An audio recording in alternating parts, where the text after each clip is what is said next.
पूर्वांचल की धरती पूरे देश को उर्वर बनाने में कृषि, शिक्षा, शोध और प्रसार के क्षेत्र में बहुत बड़ा योगदान पूर्वांचल की माटी का रहा है। बहुत बड़े बड़े नाम हैं, doctor R B. Singh, doctor Punjab Singh, doctor Kirti Singh, doctor Mangala राय।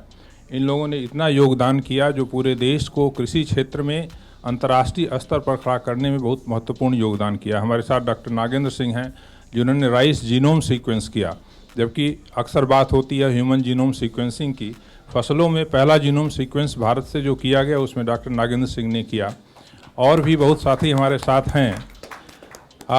मैं गाजीपुर का रहने वाला हूं। गांव से शिक्षा हुई, काशी हिंदू विश्वविद्यालय से बीएससी एग्रीकल्चर और एमएससी एग्रीकल्चर करने के बाद पीएचडी मैंने पूसा संस्थान से किया और यहां पर पिछले 30 वर्षों से कार्यरत हूं।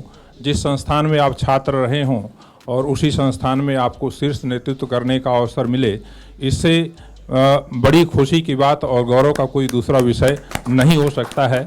मैं पूसा संस्थान का इसमें निदेशक हूं और इस संस्थान की जो महत्वपूर्ण भूमिका देश को खाद्यान्न सुरक्षा देने में रही है। 1960 के दशक में हमारा गेहूं का उत्पादन मात्र 12 मिलियन टन था और आज हम 109 मिलियन टन गेहूं उत्पादित कर रहे हैं।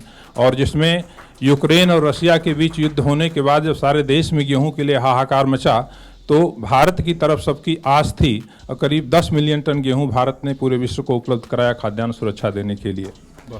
बासमती चावल में पिछले 25 वर्षों से मैं काम कर रहा हूं और 20 से अधिक किस्में विकसित की हैं जिनके निर्यात से देश को करीब 30,000 करोड़ सालाना विदेशी मुद्रा अर्जित होती है। उससे महत्वपूर्ण बात यह है कि इसके द्वारा कम से कम 2 मिलियन किसान जो बासमती की खेती से जुड़े हुए हैं, खासकर 7 राज्यों में जहाँ पे बासमती का जीआई है, उनकी दशा और दिशा बिल्कुल बदल गई है। उनके घरों में जाइए तो आपको लगता नहीं है कि आप गांव में आए हुए, लगता है कि शहर में किसी भी समृद्ध व्यक्ति के यहाँ जो सुविधाएं होती हैं सभी उनके यहाँ होती हैं।